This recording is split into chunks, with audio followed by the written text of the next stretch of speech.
Now we can get a little more creative with this pad. We can add some third-party processing here. We're not third-party. We could just use Ableton effects, really. Resonators would be good for pads because it adds a lot of character, especially the spectral one. Dripping grains. Let's try that.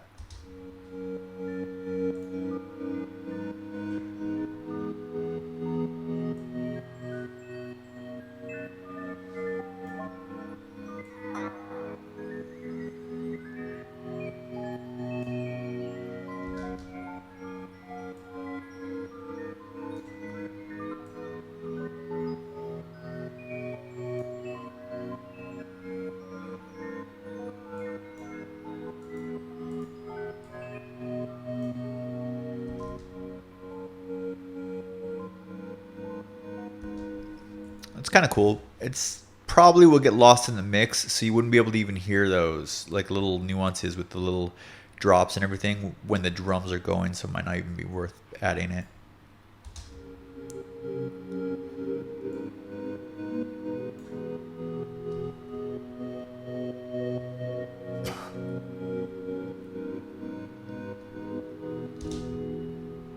Okay, let's see if we can do something else here. Let's get rid of you. Let's just try regular resonators.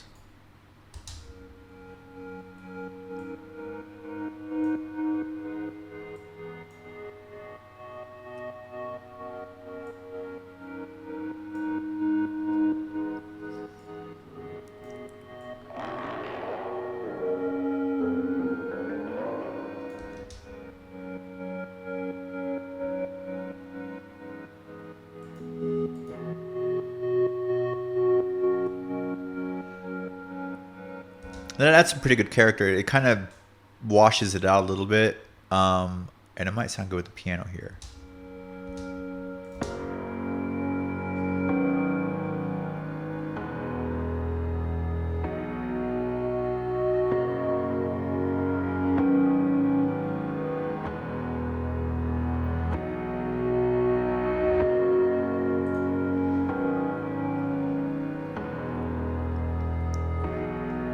We could bring this up a little bit now.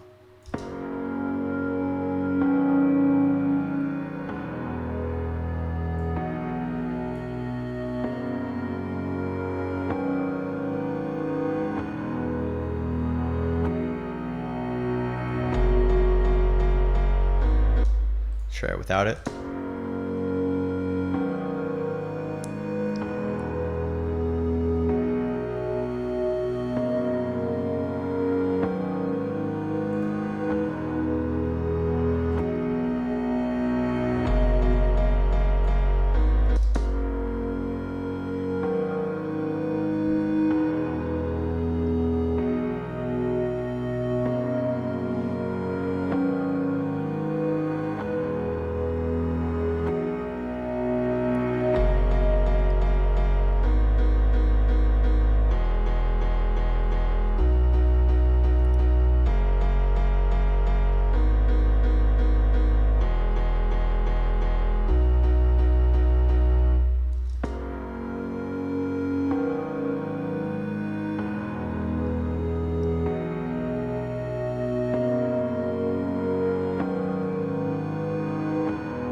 Okay, I think that's working out pretty well for the pads. I don't want to get too crazy on the pads. One layer for pads should be plenty.